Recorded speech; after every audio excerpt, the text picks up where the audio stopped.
أعوذ بالله من الشيطان الرجيم بسم الله الرحمن الرحيم وقالوا أئذا كنا عظاما ورفاتا أئنا لمبعوثون خلقا جديدا قل كونوا حجارة أو حديدا أو خلقا مما يكبر في صدوركم فسيقولون من يعيدنا قل الذي فطركم أول مرة فسينغضون إليك رؤوسهم ويقولون متاه قل عسى أن يكون قريبا يوم يدعوكم فتستجيبون بحمده وتظنون إن لبثتم إلا قليلا صدق الله العظيم. وہ کہتے ہیں کہ بھلا جب کہ ہم ہڈیاں ہو کر چورا چورا ہو جائیں گے تو کیا ہمیں نئے سرے سے پیدا کر کے اٹھایا جائے گا؟ آپ کہہ دیجئے کہ تم یا تو پتھر ہو جاؤ یا لوہا یا ایسی مخلوق جو تمہارے دلوں میں اس سے بھی بڑھی ہوئی ہو. بس وہ کہیں گے کہ ہمیں کون دوبارہ زندہ کرے گا؟ آپ کہہ دو کہ وہ ذات جس نے تم کو پہلی مرتبہ پیدا کیا، بس وہ اپنا سر آپ کی طرف ہلاتے ہوئے کہیں گے کہ یہ بات کب ہوگی؟ آپ کہہ دیجئے کہ بعید نہیں کہ وہ بہت قریب ہو، جس دن تم کو تمہارا رب پکارے گا، بس تم اس کے حکم کی تعمیل کرو گے اس کی حمد کرتے ہوئے، اور تم خیال کرو گے کہ تم دنیا کے اندر بہت تھوڑا رہے. تیسرا بہت اہم عقیدہ ہے، وہ آخرت کا عقیدہ ہے، مرنے کے بعد دوبارہ زندہ ہونے کا عقیدہ ہے. اس کے بارے میں یہاں بیان کیا گیا کہ اس کے اوپر لوگ تعجب کرتے ہیں. بہت زیادہ سمپل انداز کے اندر یہاں دلیل پیش کر کے بتایا گیا. ایک عام انسان بھی اس کو سمجھ لے کہ دوسری مرتبہ کون پیدا کرے گا، تو کہا وہی پیدا کرے گا جس نے پہلی مرتبہ پیدا کی. آج سے 100 سال پہلے ہم میں سے کسی کو پتا بھی نہیں تھا کہ ہم دنیا میں آئیں گے. تو جس نے پہلی مرتبہ پیدا کیا اس کے لیے کوئی مشکل بات نہیں کہ وہ دوسری مرتبہ پیدا کرے. تو یہاں ایک بہت سادہ انداز میں یہ بات سمجھائی گئی کہ وہ لوگ سوال کرتے ہیں اِذَا كُنَّا عِظَامًا وَرُفَاتًا، کہ ہم ہڈیاں ہو جائیں گے اور وہ ہڈیاں ریزہ ریزہ ہو جائے گی. اِنَّا لَمَبْعُوثُونَ خَلْقًا جَدِيدًا، تو کیا ہم دوسری مرتبہ پیدا کیے جائیں گے؟ قُلْ كُونُوا حِجَارَةً أَوْ حَدِيدًا، فرمایا کیا رے ریزہ نہیں، چاہے تم پتھر ہو جاؤ، چاہے لوہا ہو جاؤ، چاہے کچھ بھی ہو جاؤ، اللہ تبارک و تعالی دوسری مرتبہ تم کو پیدا کرے گا. وہی پیدا کرے گا جس نے پہلی مرتبہ پیدا کیا. فَسَيَقُولُونَ مَن يُعِيدُونَ، وہ لوگ سوال کرتے ہیں کہ اچھا دوسری مرتبہ کون پیدا کرے گا؟ قُلِ الَّذِي فَطَرَكُمْ أَوَّلَ مَرَّةٍ، آپ کہہ دو کہ وہی پیدا کرے گا جس نے تم کو پہلی مرتبہ پیدا کی. تو یہ انسان دنیا کے اندر ایک عارضی زندگی لے کر آیا ہے، اور اس کے بعد اس کی ہمیشہ کی زندگی آخرت کے اندر ہوگی.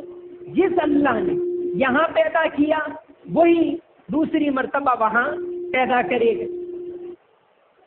قرآن کریم نے جگہ جگہ کے اوپر بہت ساری دلیلیں پیش کر کے یہ بات انسان کو سمجھائی ہے کہ تجھے دوسری مرتبہ پیدا ہونا ہے. قرآن کریم کی ایک آیت سورہ فصلت کے اندر اللہ تعالیٰ نے فرمایا وَمِنْ آیَاتِهِ أَنَّكَ تَرَى الْأَرْضَ خَاشِعَةً، اللہ کی نشانی دیکھ کہ تو زمین کو بالکل بنجر دیکھتا ہے. فَإِذَا أَنزَلْنَا عَلَيْهَا الْمَاءَ، پھر ہم آسمان سے پانی برساتے ہیں. اهتزت بربت، تو وہ زمین لہلہا اٹھتی ہے اور پیداوار دیتی ہے. ان الذی احیاہا لمحیی الموتى، جو خدا اس مری ہوئی زمین کو دوبارہ زندہ کرتا ہے وہی مرے ہوئے انسان کو دوبارہ پیدا کرے گا. یہ ایک دلیل دے کر سمجھائے. اللہ تبارک و تعالیٰ نے بہت سی مثالیں پیش. کہیں فرمایا کہ دیکھو تم رات کو سو جاتے ہو، اللہ یتوفی الانفس حین موتها والتی لم تمت فی منامها.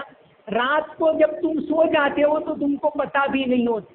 گویا کہ انسان روزانہ مرنے کا تجربہ کرتا ہے. ہر روز انسان تجربہ کرتا ہے مرنے. رات کو سو جاتا ہے.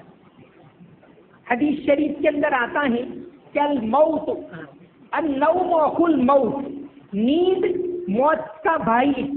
نیند موت کا بھائی ہے کہ آدمی روزانہ رات کو سو جاتا ہے اور صبح اٹھتا ہے ایک تازہ زندگی لے کر، ایک نئی زندگی لے کر اٹھتا ہے.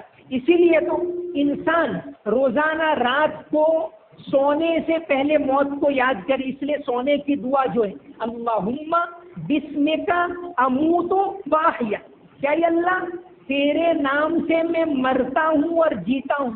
گویا نیند ہے وہ ایک طرح کی موت ہے، آدمی مر جاتا ہے. اور حدیث شریف کے اندر یہ دعا بھی آئی ہے، حضرت ام المومنین حضرت حفصہ رضی اللہ عنہا سے مروی ہے کہ جب آپ صلی اللہ علیہ وسلم رات کو سوتے تھے تو داہنی کروٹ پر سوتے تھے، جمڑے پہلو کے اوپر، اور یہ ہاتھ کو اپنے سیدھے رخسار کے نیچے رکھتے تھے اور دعا پڑھتے تھے اللہم قنی عذابک یوم تبعث عبادک. یہ دعا بھی سونے کی حدیث شریف کے اندر اللہم قنی عذابک یوم تبعث عبادک، کہ اللہ جس دن تو اپنے بندوں کو اٹھائے گا اس دن مجھے عذاب سے بچا لینا. یہ دعا آپ صلی اللہ علیہ وسلم پڑھا کرتے تھے، حدیث شریف سے ثابت ہے. تو یہ بھی سونے کی دعا ہے، اس کے اوپر بھی عمل کرنا چاہیے. اور حدیث شریف کے اندر یہ بات بھی آتی ہے، ام المومنین حضرت عائشہ رضی اللہ عنہا سے مروی ہے کہ جو شخص روزانہ 100 مرتبہ موت کو یاد کرے اللہم بارک لی فی الموت وفیما بعد الموت، اللہم بارک لی فی الموت وفیما بعد الموت، یہ دعا 100 مرتبہ پڑھے تو اللہ تبارک و تعالی اس کو شہید کا اجر دیں گے اگر کہ وہ گھر میں اپنے بستر کے اوپر وفات پائے گا. اللہم بارک لی فی الموت وفیما بعد الموت. یہ حدیث شریف ہم نے سنی تو کبھی اس کے اوپر عمل کر لینا چاہیے.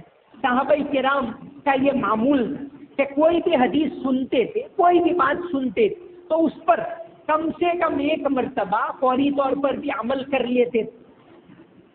تو روزانہ انسان مشاہدہ کرتا ہے کہ وہ مر جاتا ہے پھر دوبارہ زندہ ہوتا ہے. رات کو سو جاتا ہے اللہ یتوفی الانفس حین موتها. قرآن کریم کی آیت ہے کہ جب انسان سو جاتا ہے اللہ یتوفی الانفس تو اللہ تعالیٰ اس کے نفس کو، اس کی روح کو نکال دیتے حین موتها والتی لم تمت فی منامها. اب جس کی موت آ گئی اس کی تو روح چلی جاتی، اور جو سو کر پھر اٹھتا ہے تو اس کی روح واپس آتی. تو روح چلی جاتی ہے، اس کا کانٹیکٹ جسم کے اندر باقی رہتا ہے. اس کو الگ الگ طریقے سے مفکرین نے سمجھانے کی کوشش کی. تو انسان روزانہ موت کا مشاہدہ کرتا ہے، روزانہ وہ یہ دیکھتا ہے کہ وہ سو جاتا ہے تو ایک دن اس کو ہمیشہ کے لیے سونا ہے، اور یہ سونا ہمیشہ کے لیے نہیں، پھر اس کے بعد اس کی حقیقی زندگی شروع ہوگی. تو یہ تیسرا عقیدہ ہے، وہ آخرت کا عقیدہ. ہم کو یہ تعلیم دی گئی ہے کہ رات کو جلدی سو جاؤ. اللہ تبارک و تعالیٰ نے رات نیند کے لیے بنائی، جعل لکم اللیل سکنا. اللہ تعالیٰ نے رات سکون کے لیے بنائی. تو رات کو جلدی سو جاؤ، صبح جلدی اٹھ. نیک لوگوں کی عادت یہ ہوتی ہے کہ صبح جلدی اٹھتے، کانوا قلیلا من اللیل ما یہجعون. اور فرمایا کہ وبالاسحار هم یستغفرون، کہ صبح جلدی اٹھ کر وہ استغفار کرتے. تو ہو سکے تو تہجد کے وقت یا کم سے کم فجر کے وقت آدمی اٹھ جائے. دین کی جو بھی تعلیم ہے اس کے اندر حکمت ہے. یہ سائنس والے یہ کہتے ہیں کہ صبح جلدی ہوا ایک دم صاف ہوتی ہے، اس کے اندر ہوا میں ایک حصہ ہوتا ہے اوزون، اوزون سب سے زیادہ صبح میں ہوتا ہے، اور یہ دماغ کی تازگی کے لیے بہت زیادہ مفید ہے، ایسا سائنس والے کہتے ہیں۔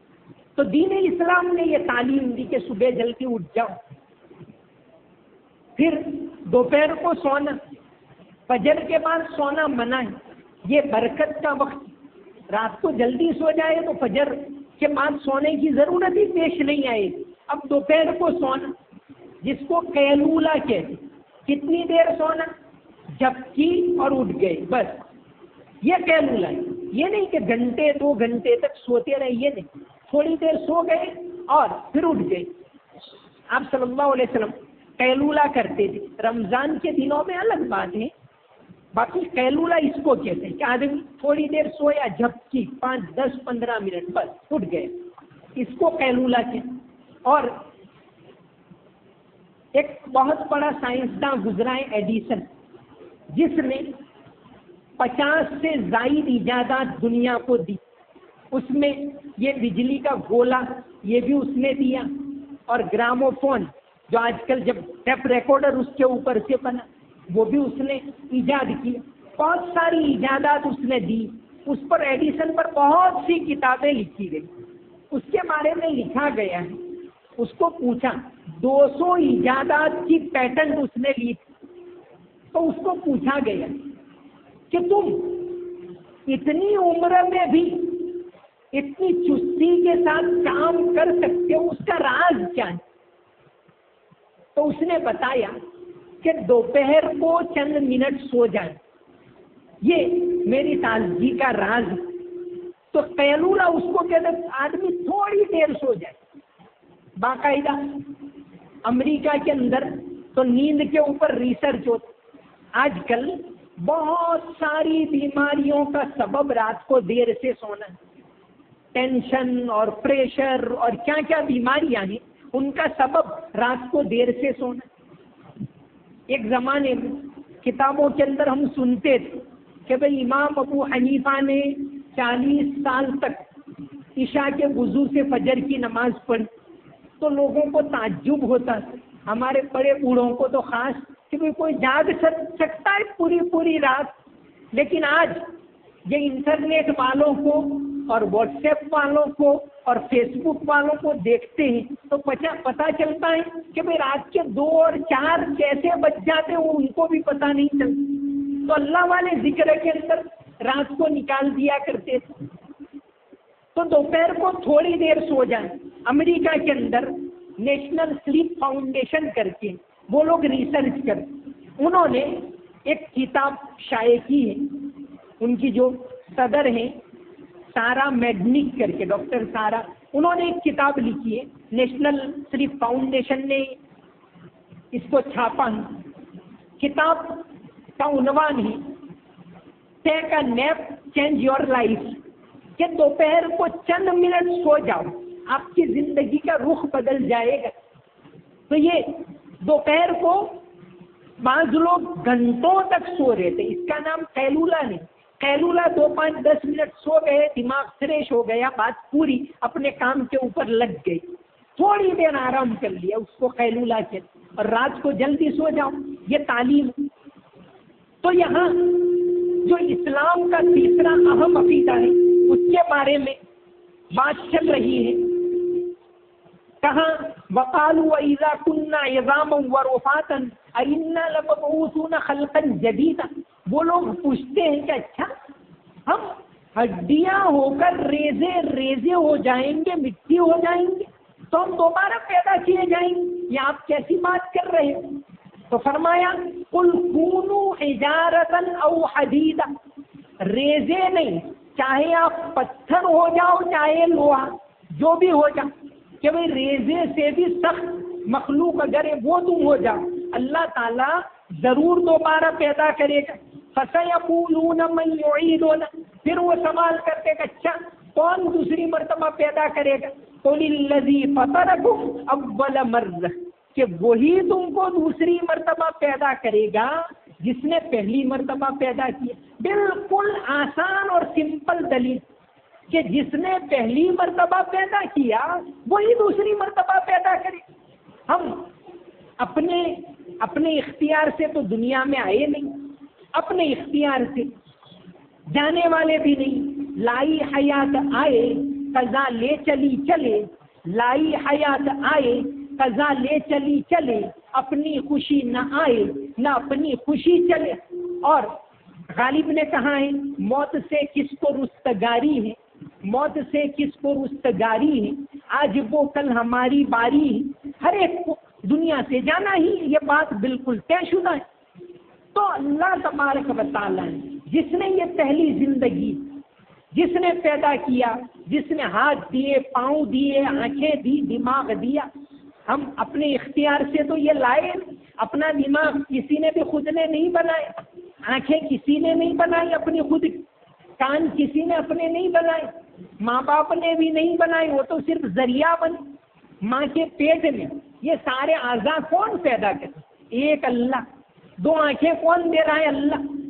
کروڑ ہاں انسان دنیا کے اندر ہے، اربوں ہیں، 7 ارب کی آبادی ہے دنیا، اور روزانہ ہزاروں جاتے ہیں، ہزاروں آتے ہیں. کیا کبھی اس کی فیکٹری میں آنکھیں ختم ہو گئی کہ بھئی اب اس کے یہاں سے اعلان ہو گیا کہ اب فیکٹری میں آنکھیں کم ہو گئی ہیں، اب آئندہ سے انسان کو 2 نہیں 1 آنکھ ملے گی، کم ہو گئی؟ ایسا کبھی ہوا؟ بالکل نہیں.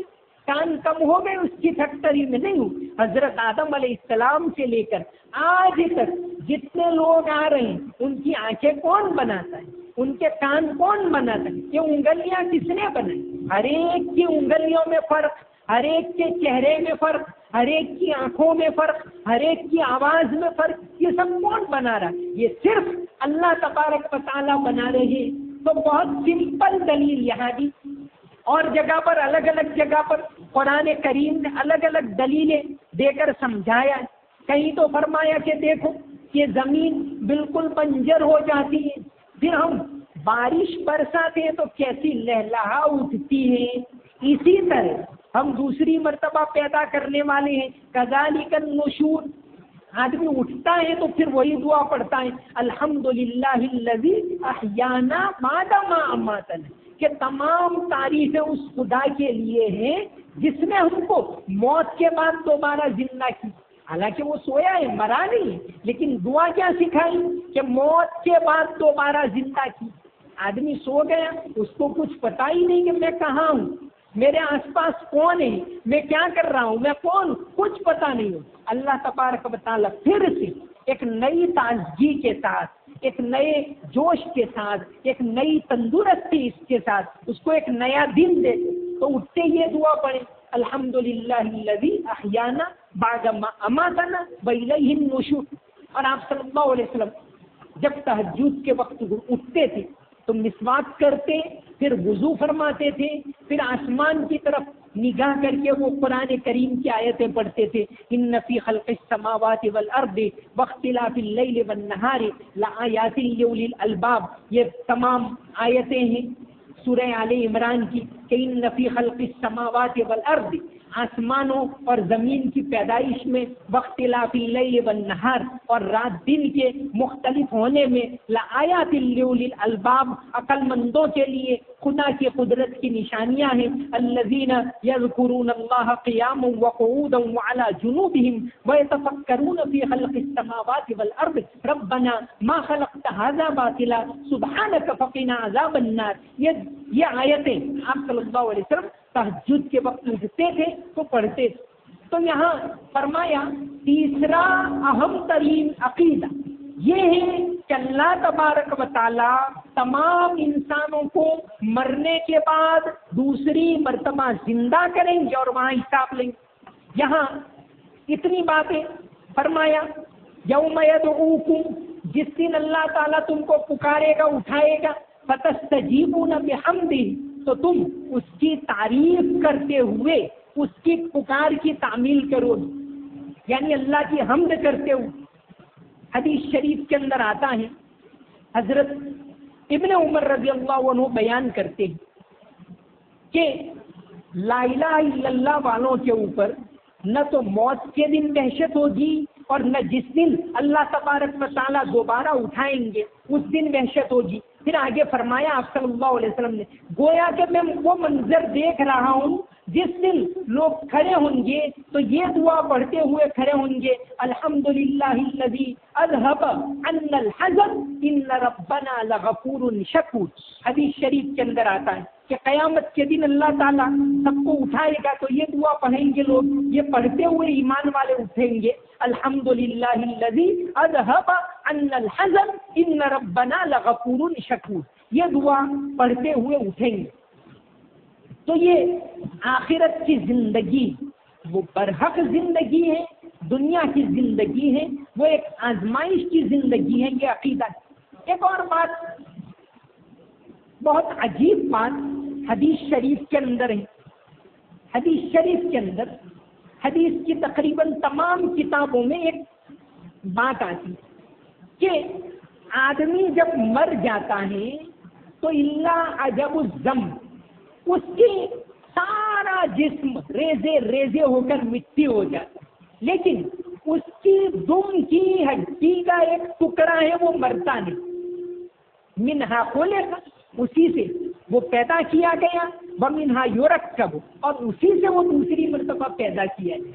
اس کی عجب الذم یہ لفظ آیا ہے حدیث شریف کے اندر کہ اس کی دم کی ہڈی یعنی اس کی ریڑھ کی ہڈی کا سرا ہے، اس کا ایک ٹکڑا وہ سڑے گا نہیں اور دوبارہ اسی سے پیدا کیا جائے.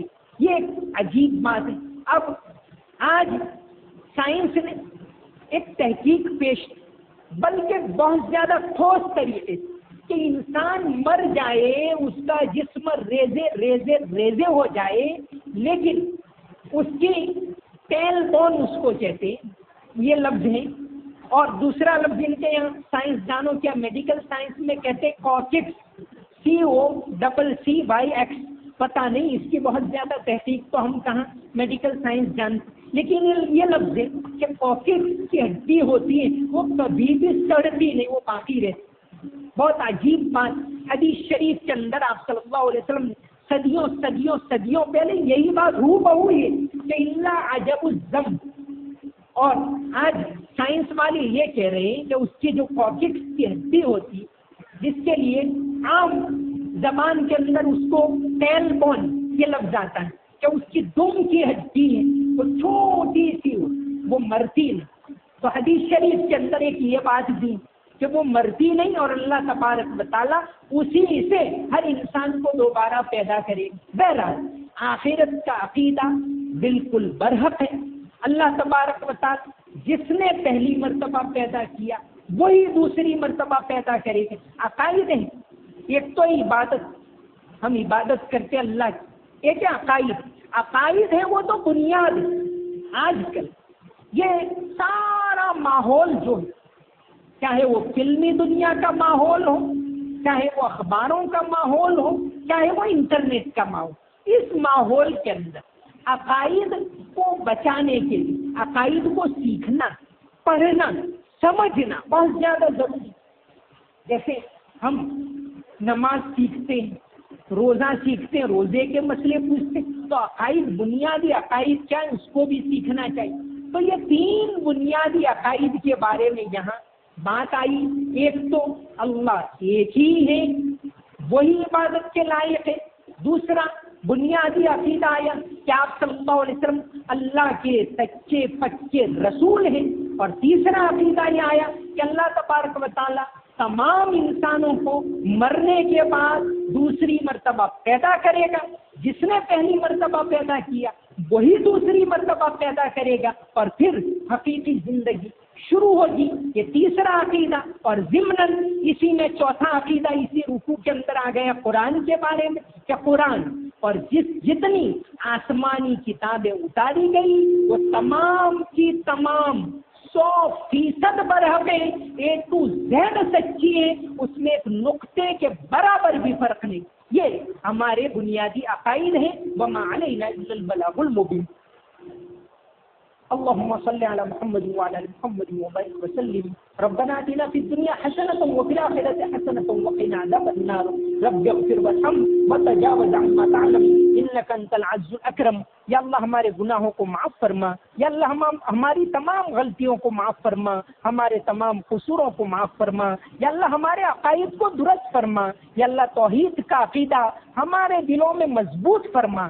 مرنے کے بعد کی زندگی کا عقیدہ سچا پکا مضبوط عطا فرما. یا اللہ آخرت پر پکا یقین نصیب فرما. آخرت کے لیے تیاری کرنے کی توفیق عطا فرما. یا اللہ قرآن کو سمجھنے کی، اس کے اوپر عمل کرنے کی توفیق عطا فرما. آپ صلی اللہ علیہ وسلم کی ذات کی محبت عطا فرما. آپ کے طریقے پر چلنے کی توفیق عطا فرما. آپ کی تعلیم کو دنیا کے اندر عام کرنے کی توفیق عطا فرما. یا اللہ ہمیں سچا پکا مسلمان بنا. یا اللہ ہمیں تجارت میں امانت دار بنا، ملازمت میں امانت دار بنا. یا اللہ ہماری زندگی ایسی ہو کہ دوسرے لوگ ہماری زندگی کو دیکھ کر اسلام کے اندر داخل ہو. یا اللہ ہمارا قصور یہ ہے کہ آج ہماری زندگی ایسی بن گئی ہے کہ دوسرے لوگ ہم کو دیکھ کر اسلام سے دور ہوتے ہیں. یا اللہ ہمیں سچا پکا مسلمان بنا. ہمیں انسانیت کی ہمدردی عطا فرما، انسانیت کی خدمت کرنے کی توفیق عطا فرما. یا اللہ ہمیں لوگوں کی خدمت کرنے کی توفیق عطا فرما. آپ صلی اللہ علیہ وسلم والے اخلاق ہم سب کو نصیب فرما. یا اللہ رمضان کی برکتوں سے ہمیں محروم نہ فرما. یا اللہ رمضان کی برکتوں سے محروم نہ فرما. ہمارے روزوں کو قبول فرما. یا اللہ ہماری تراویح کو قبول فرما. یا اللہ عظمت کے ساتھ تراویح پڑھنے کی توفیق عطا فرما. یا اللہ دین اسلام کو سمجھنے کی توفیق عطا فرما. یا اللہ عقائد کو ہمارے دلوں میں مضبوط فرما، ہماری آنے والی نسلوں کے دلوں کے اندر مضبوط فرما. یا اللہ قرآن کی تعلیم کو عام فرما، ہدایت کی ہواؤں کو چلا دے. یا اللہ امن و امان قائم فرما. یا اللہ ملک کے اندر امن و امان قائم فرما. یا اللہ مسلمانوں کو ہر لحاظ سے نواز. یا اللہ دنیاوی تعلیم میں مسلمانوں کو نواز، دینی تعلیم کے اندر یا اللہ مسلمانوں کو نواز. ہم کو تو یہ تعلیم تو نے دی ہے، ربنا آتنا فی الدنیا حسنہ وفی الآخرۃ حسنہ، کہ دنیا کی بھی بھلائی مانگو، آخرت کی بھی بھلائی مانگو. یا اللہ ہم دنیا کی بھی بھلائی مانگتے ہیں، آخرت کی بھی بھلائی مانگتے ہیں. یا اللہ ہمیں تمام بھلائیاں عطا فرما. نبی کریم صلی اللہ علیہ وسلم نے جو بھی بھلائی کی دعائیں مانگی ہیں، یا اللہ ہم تمام آپ کے امتی ہیں، آپ کو سچا رسول مانتے ہیں، آپ سے محبت کرتے ہیں. یا اللہ آپ کی دعاؤں میں ہمارا حصہ فرما. آپ صلی اللہ علیہ وسلم نے جن برائیوں سے پناہ چاہیے، یا اللہ ہم تمام کو ان سے پناہ نصیب فرما. اللہم صلی علی محمد وعلی آل محمد وبارک وسلم برحمتک یا ارحم الراحمین.